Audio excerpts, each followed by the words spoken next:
नमस्कार दोस्तों, आपका स्वागत है आपके अपने YouTube चैनल स्टोरी टेलर में। आज की कहानी आदित्य राठौर की है, जो कि हिस्ट्री का रिसर्चर है। उसकी एक म्यूजियम में रिसर्च के दौरान कैसे एक डरावनी घटना से सामना हुआ, सुनते हैं कहानी। पर अगर आप इस चैनल पर पहली बार आए हों तो इसे सब्सक्राइब कर दें, जिससे आप हमारी फैमिली का हिस्सा बन जाएंगे और हमारी हर कहानी की नोटिफिकेशन आपको मिलती रहेगी। और अगर आपको वीडियो पसंद आए तो इसे लाइक जरूर करें, जिससे हमें मोटिवेशन मिलता है आपके लिए ऐसी ही कहानियां लाने का। तो चलते हैं कहानी की ओर। ये कहानी आपको डर का एहसास जरूर कराएगी। भोपाल झीलों का शहर, शांति और खूबसूरती का प्रतीक, लेकिन इसी शांति के भीतर एक ऐसा कोना भी है जहां न तो कोई सुबह की किरण पहुंचती है, न ही कोई परिंदा पर मारता है। ये जगह थी राजा भोज आर्टिफैक्ट म्यूजियम। साल 1952 में बना यह संग्रहालय कभी भोपाल का गौरव हुआ करता था, किंतु 1984 की गैस त्रासदी के बाद इसे अचानक बंद कर दिया गया। स्थानीय लोगों की माने तो म्यूजियम के अंदर कुछ अजीब घटनाएं हुई थीं। एक चौकीदार ने फांसी लगा ली थी, एक सफाई कर्मी अचानक गायब हो गया था और एक बुजुर्ग महिला की अधजली लाश बिना सिर के बेसमेंट में मिली थी। पुलिस ने सबको अफवाह कह दिया, लेकिन म्यूजियम के दरवाजे हमेशा के लिए बंद कर दिए गए।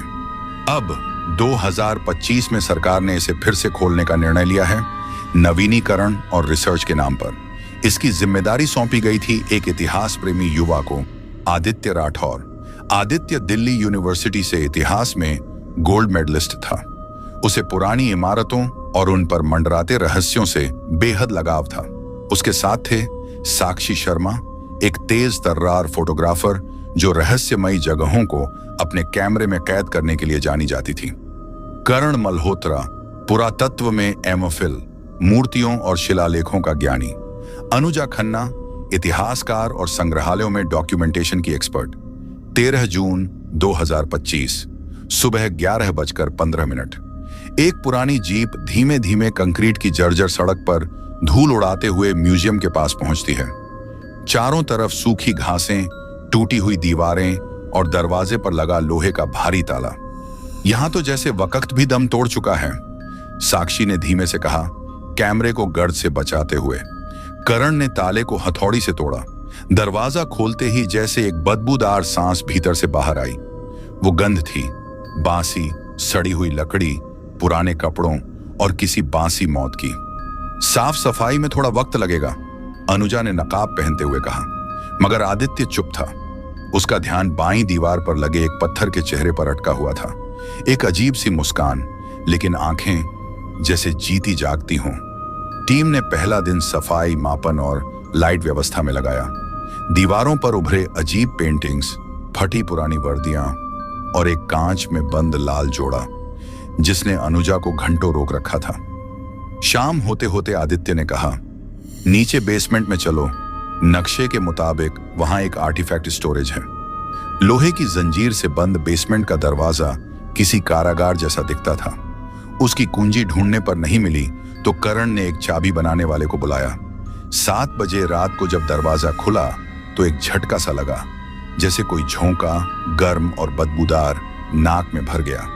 सीढ़ियां सीधी नहीं थीं, टेढ़ी मेढ़ी, जैसे उन्हें जल्दबाजी में बनाया गया हो। नीचे उतरते हुए दीवार पर लिखा दिखा, मत खोलो मुझे, जो खोलेगा वो मरेगा भी नहीं पर जिएगा भी नहीं। क्या ये किसी फिल्म का डायलॉग है? करण हंसने की कोशिश करता है, लेकिन उसकी आवाज कंपा जाती है।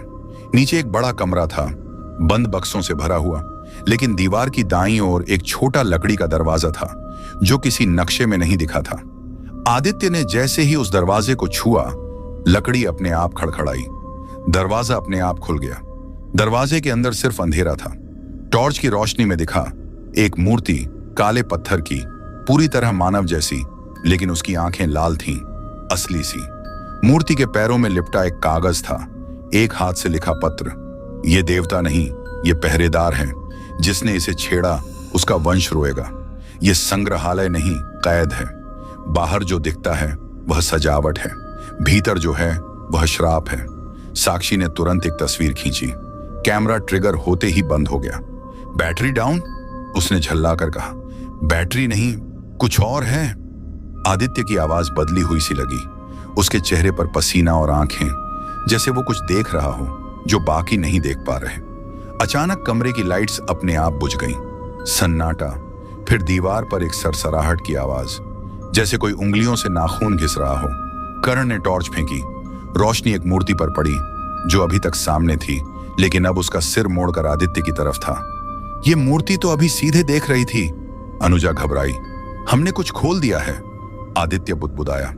टीम बाहर आई, दरवाजा बंद किया और पहली रात पास के ही गेस्ट हाउस में रुकी। लेकिन रात वो किसी के लिए नींद की नहीं थी। साक्षी को रात 2:47 पर किसी औरत की सिसकियों की आवाज आई। उठकर बाहर झांका। म्यूजियम की ओर से एक लाल साड़ी में कोई औरत चलती दिखाई दी, लेकिन उसके पैर उल्टे थे। करण के कमरे में लाइट अपने आप बंद चालू होने लगी। उसकी हथेली पर किसी ने खून से कुछ लिखा था, तू आया क्यों? सुबह होते ही आदित्य सबको लेकर फिर म्यूजियम पहुंचा, मगर इस बार दरवाजा अपने आप खुला पड़ा था। 15 जून सुबह के 6:35। म्यूजियम के भारी लोहे के दरवाजे के सामने खड़े आदित्य, साक्षी, करण और अनुजा स्तब्ध खड़े थे। दरवाजा जो कल रात ताला लगाकर बंद किया गया था, अब खुला पड़ा था। न ताले का नामो निशान, न ही दरवाजे पर कोई खरोंच। मैंने खुद बंद किया था, आदित्य ने धीमे से कहा। उसके माथे पर पसीने की बूंदें जमने लगी थीं। कोई अंदर गया होगा? करण ने पूछा। ताले की चाबी सिर्फ आदित्य के पास थी, अनुजा बोली। उसकी आवाज डरी हुई थी। हो सकता है कोई अंदर रह गया हो। कोई इंसान नहीं, बल्कि कुछ और, साक्षी ने धीरे से कहा। चारों ने धीरे धीरे कदम रखते हुए फिर उसी दरवाजे की ओर रुख किया जहां पिछली रात वह रहस्यमयी मूर्ति मिली थी। जब वे बेसमेंट के उस रहस्यमयी दरवाजे के पास पहुंचे तो पाया कि दरवाजा खुला ही था। कोई ताला, कोई आवाज नहीं, जैसे किसी ने भीतर रहने की अनुमति दे दी हो। कमरे के अंदर काले पत्थर की वह मूर्ति अपनी जगह पर ही थी, लेकिन अब उसकी आंखों से लाल रोशनी झलक रही थी, धुंधली लेकिन मौजूद। ये रोशनी कल नहीं थी, करण ने चौंक कर कहा। साक्षी ने धीरे से कैमरा उठाया और फोटो लेने की कोशिश की। कैमरा 2 बार फ्लैश हुआ, लेकिन तस्वीर ब्लैक आई। ऐसा लग रहा है जैसे ये हमें देख रही है, अनुजा ने बुदबुदाया। तभी मूर्ति के नीचे रखा कागज अपने आप उड़कर आदित्य के पैरों में आ गिरा। उसने धीरे धीरे उठाया। अब उसमें एक नया वाक्य जुड़ा हुआ था जो पहले नहीं था। जिसने मेरी आंखों में देखा, उसने अपनी आत्मा मेरे हाथों दे दी। आदित्य के चेहरे का रंग उड़ गया। मैंने इसकी आंखों में देखा था कल रात। उसकी आवाज कांप रही थी। क्या मतलब? करण ने पूछा। जब हम मूर्ति को देख रहे थे, मुझे लगा था मैं बस देख रहा हूं, लेकिन वो भी मुझे देख रही थी और उसकी आंखों में कुछ था, एक धुंध, और उस धुंध के भीतर। आदित्य एकदम चुप हो गया। उसका चेहरा सफेद था, जैसे उसके अंदर से खून खींच लिया गया हो। आदित्य ने खुद को संभाला और कहा, हमें इस जगह की जानकारी चाहिए। इस मूर्ति का इतिहास, ये बेसमेंट और ये संग्रहालय कैसे बना था? टीम वापस ऊपर आई और डॉक्यूमेंट्स का एक पुराना संदूक खोला गया। उसमें 1962 की एक डायरी मिली, म्यूजियम के पहले क्यूरेटर शिव प्रसाद त्रिपाठी की। साक्षी ने पढ़ना शुरू किया। 13 मार्च 1962, आज पहली बार उस पत्थर की मूर्ति को म्यूजियम में लाया गया है। कहते हैं इसे भोजपुर की पुरानी बावड़ी से निकाला गया था, जहां 4 लोगों की बलि दी गई थी। लेकिन इस मूर्ति के आते ही म्यूजियम में कुछ बदलने लगा है। 19 मार्च, बेसमेंट में काम करने वाला मजदूर हरिकिशन लापता है। आखिरी बार उसे उसी मूर्ति के पास देखा गया था।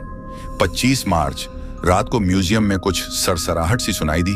एक परछाई दीवार से दीवार भागती हुई। इतना सब हुआ था और यह सार्वजनिक नहीं हुआ? करण ने सवाल किया। सालों पहले की बात है, तब मीडिया इतनी तेज नहीं थी, आदित्य बोला। तभी एक खिड़की जोर से खुद ब खुद बंद हो गई। टीम चौंक पड़ी। उसी समय एक बुकशेल्फ की पिछली दीवार पर एक परछाई उभरी, इंसान जैसी, लेकिन गर्दन टेढ़ी, हाथ लंबे और आंखें वो ही लाल चमकती हुई। परछाई कुछ क्षणों तक स्थिर रही और फिर दीवार में समा गई। मैंने वो देखा, अनुजा की आंखों से आंसू बहने लगे। हम सबने देखा, साक्षी की आवाज कांप रही थी। शाम को टीम ने तय किया कि वे बाहर किसी होटल में रहेंगे, लेकिन आदित्य मना कर गया। नहीं, अब हम भाग नहीं सकते। अब अगर मैं भागा तो ये मेरे साथ ही जाएगा। मुझे नींद नहीं आई पिछली रात, मैं सोया नहीं था, लेकिन मैंने सपना देखा। एक लड़की साड़ी में जलती हुई, दौड़ती हुई। उसने कहा था, उसे मत छुओ, उसे मत जगाओ, वरना हम सब जलेंगे। टीम ने मिलकर फैसला किया, कल दिन में वे भोजपुर जाएंगे, उस बावड़ी की तलाश में जहां से मूर्ति लाई गई थी। रात में चारों होटल पहुंचे, लेकिन यह रात सामान्य नहीं थी। आदित्य के कमरे की दीवार पर खून से लिखा हुआ मिला, अब तू मेरा है। करण को सोते हुए महसूस हुआ जैसे कोई उसके सीने पर बैठा है। आंखें खुली, कोई चेहरा जलता हुआ, झुका हुआ और मुस्कुराता हुआ गायब हो गया। अनुजा को नींद में किसी ने हाथ पकड़ा और जब उसने उठकर लाइट जलाई, उसकी हथेली पर वही शब्द थे जो पहले मूर्ति के पास मिले थे, जिएगा नहीं, मरेगा नहीं। अगले दिन चारों भोजपुर पहुंचे। वहां के एक बुजुर्ग पंडित शिवनारायण जी ने उनके सवाल सुनते ही चुप्पी साध ली। वो मूर्ति कभी मंदिर की नहीं थी, वो वहां दफन थी, क्योंकि वो कोई देवता नहीं बल्कि एक प्राचीन अभिशप्त रक्षक था जिसे कायंत्र कहते थे।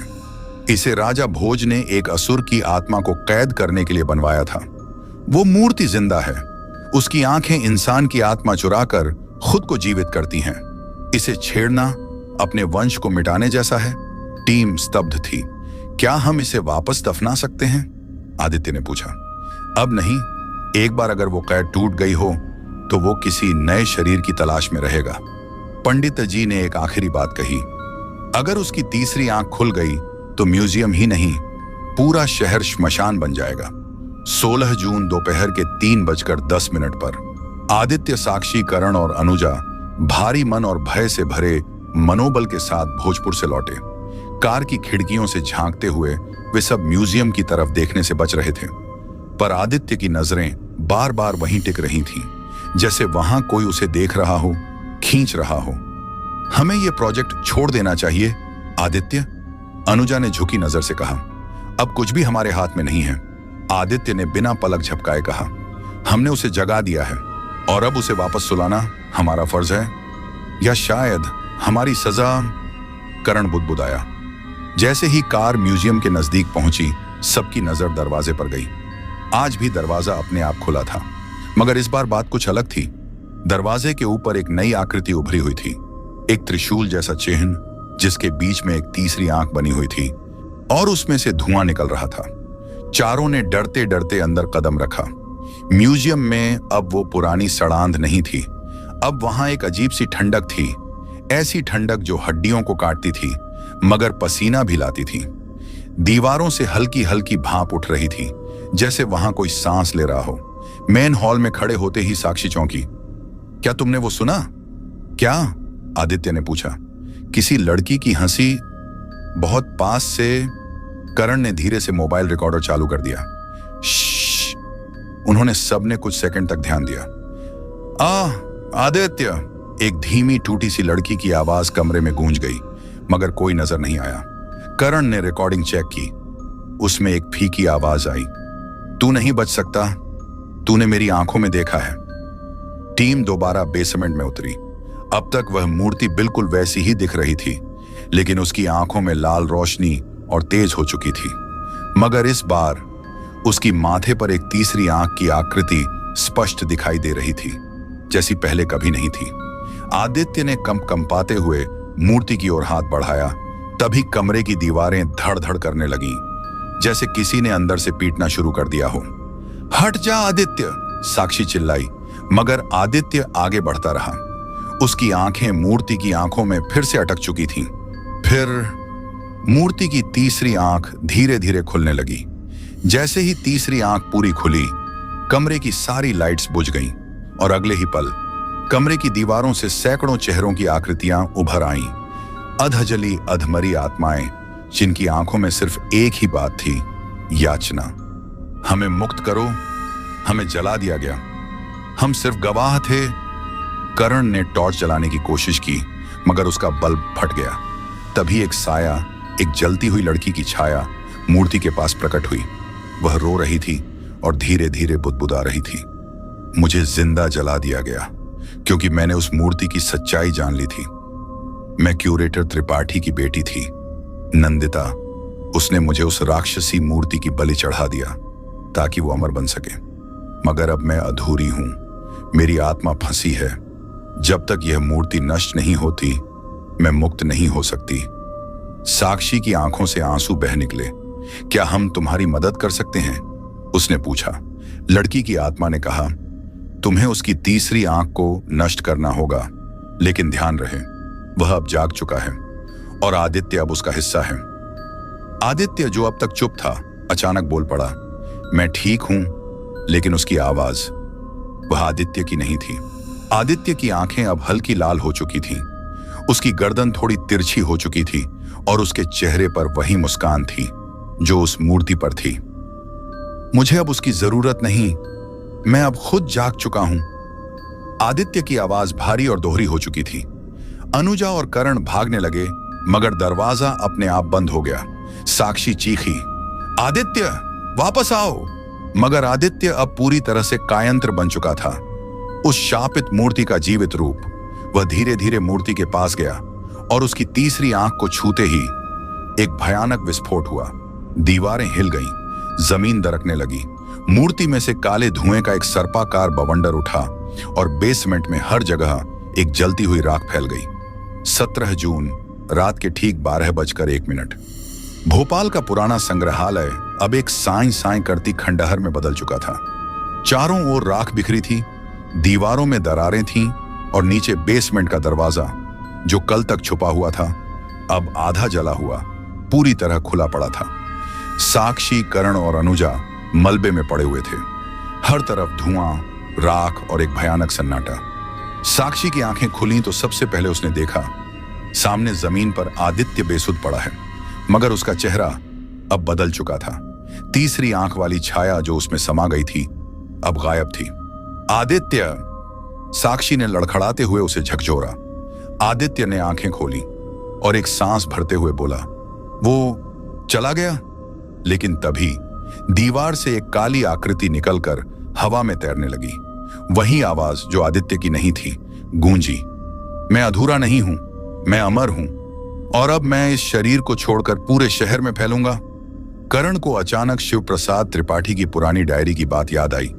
उसने बेसमेंट के एक कोने में छिपा चौकोर धातु का संदूक देखा जो आधा जला हुआ था। उस संदूक में एक छोटी सी किताब थी, पुरानी संस्कृत में लिखी हुई, कायंत्र विध्वंस तंत्र। अनुजा ने चौंक कर किताब खोली और कुछ शब्द पढ़ने लगी। जब 3 आत्माएं एकत्र हों और अग्नि के मध्य उस पर पुरखों की भाषा में शुद्ध मंत्र उच्चारित हो, तब कायंत्र की आत्मा बंधन में लौट सकती है। मगर यदि एक भी दोष हुआ तो वो आग हमेशा के लिए जिंदा हो जाएगी। हमें 3 आत्माओं की जरूरत है, साक्षी ने कहा। एक तो नंदिता की आत्मा है, आदित्य बोला। दूसरी उस मूर्ति की जिसमें कायंत्र बंधा था, करण ने कहा। और तीसरी? अनुजा ने पूछा। आदित्य चुप हो गया। मेरी आत्मा, उसने धीरे से कहा। उसने मुझ में वास किया था, अब मेरी आत्मा भी उसकी छाया से रंगी हुई है। साक्षी चिल्लाई, नहीं, हम तुम्हें खो नहीं सकते, तुम पहले ही मुझे खो चुकी हो। आदित्य मुस्कुराया। साक्षी ने बेसमेंट में बचे लकड़ियों और पुराने चित्रों से एक त्रिकोणीय अग्निकुंड बनाया। किताब में बताए गए अनुसार उन्होंने एक लाल सिंदूरी घेरा बनाया जिसके केंद्र में तीनों को बैठना था। नंदिता की आत्मा एक श्वेत धुंध के रूप में सामने आई। मैं तैयार हूं, वह बोली। मूर्ति को खींचकर केंद्र में लाया गया। उसकी तीसरी आंख अब बंद हो चुकी थी, मगर भीतर की आग अब भी जल रही थी। आदित्य ने अपनी कलाई काटी और खून से अग्निकुंड में एक रेखा खींच दी। चारों ओर तेज आंधी शुरू हो गई। छत से धूल गिरने लगी। करण ने मंत्र पढ़ना शुरू किया, किताब से कांपते हुए। एयुएम ह्रीं अग्निजाताय आत्मसंहारकाय नमः, कायंत्रबद्ध आत्मा निष्क्रमणाय स्वाहा। अग्निकुंड जल उठा नीली आग के साथ। मूर्ति कांपने लगी, उसकी सतह पर दरारें आने लगीं और फिर एक चीख जो इंसानी नहीं थी, बल्कि जैसे हजारों आत्माएं एक साथ रो रही हों, बेसमेंट में गूंजी। नंदिता की आत्मा मुस्कुराई, मैं जा रही हूं मां, मैं मुक्त हूं, और वह धुआं बनकर अग्नि में समा गई। लेकिन जैसे ही सबने राहत की सांस ली, अचानक आग की लपटों से एक अधजली आकृति बाहर निकली।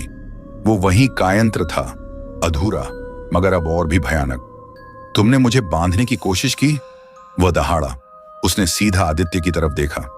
तू मेरा सबसे पसंदीदा पात्र था, अब तू मुझे छोड़ रहा है? आदित्य आगे बढ़ा। उसके हाथों में आग थी।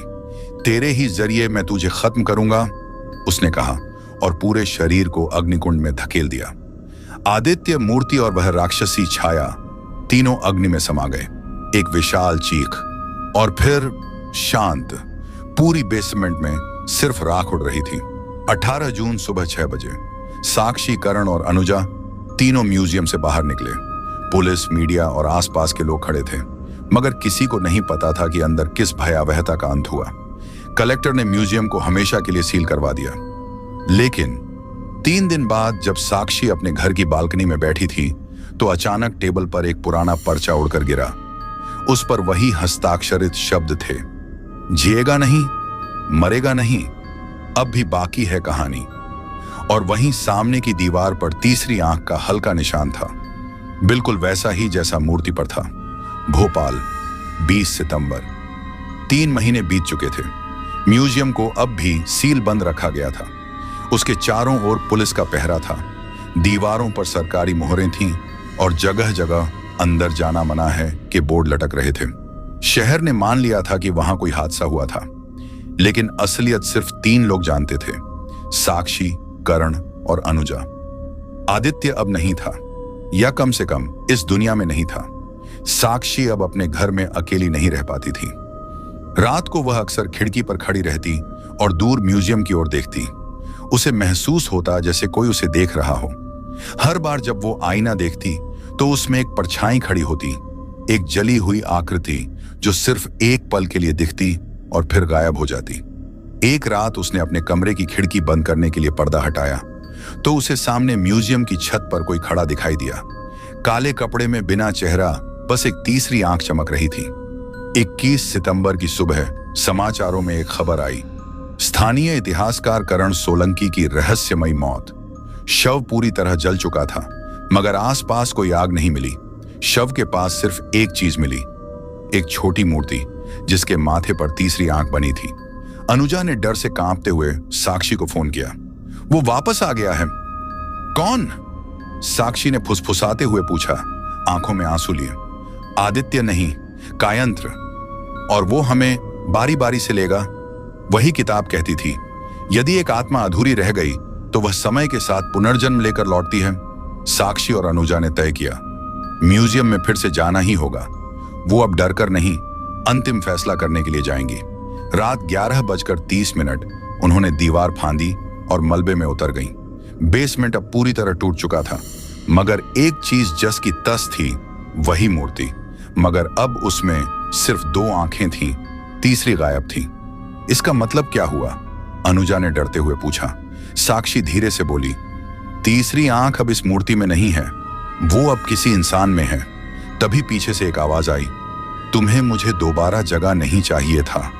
दोनों ने मुड़कर देखा, वो आदित्य था, मगर उसका शरीर अब आधा इंसान और आधा राख जैसा था। आंखें खाली, मगर माथे पर वही तीसरी आंख। मैं अब सिर्फ आदित्य नहीं हूं, उसने कहा। मैं अब कायंत्र और मानव का मिश्रण हूं। मैं वो हूं जो ना आग में जला, ना आत्मा में समाया। मैं अधूरा रह गया और अधूरा हमेशा जिंदा रहता है। साक्षी चिल्लाई, अगर तुम में आदित्य की थोड़ी भी आत्मा बची है तो हमें मत मारो। आदित्य कुछ पल के लिए रुका। उसकी आंखों में अंदर कहीं एक चिंगारी चमकी। फिर उसने अपनी हथेली से मूर्ति को छुआ। मूर्ति राख बन गई। अब सब खत्म कर दो, मुझे मुक्त करो। आदित्य की आवाज कंपा रही थी। साक्षी ने किताब से अंतिम मंत्र पढ़ा, मगर इस बार आखिरी पंक्ति जोड़कर, कायंत्राय मुक्ताय आत्मविश्रामाय स्वाहा। जैसे ही मंत्र पूरा हुआ, आदित्य का शरीर जलने लगा, मगर वो मुस्कुरा रहा था। थैंक यू, उसने धीरे से कहा, और फिर वो हवा में बदल गया। म्यूजियम हिल गया, दीवारें खुद ब खुद गिर गईं और बेसमेंट पूरी तरह से धरती में समा गया। भोपाल प्रशासन ने उस जगह एक नया संग्रहालय बनवाया, शहीद मेमोरियल हॉल। कोई नहीं जानता कि वहां पहले क्या था। साक्षी अब शहर छोड़कर नैनीताल में बस गई थी। एक शाम वो अपने नए घर की बालकनी में बैठी थी, चाय पीते हुए। तभी उसने दरवाजे की घंटी सुनी। जब उसने खोला तो कोई नहीं था, बस दरवाजे के नीचे एक पुराना पर्चा पड़ा था। उस पर सिर्फ इतना लिखा था, जिंदा हूं क्योंकि अधूरे लोग कभी मरते नहीं। दोस्तों, अगर कहानी पसंद आई हो तो इसे लाइक जरूर करें और चैनल को सब्सक्राइब करना ना भूलें। मिलते हैं अगली कहानी के साथ, तब तक अपना ध्यान रखिए।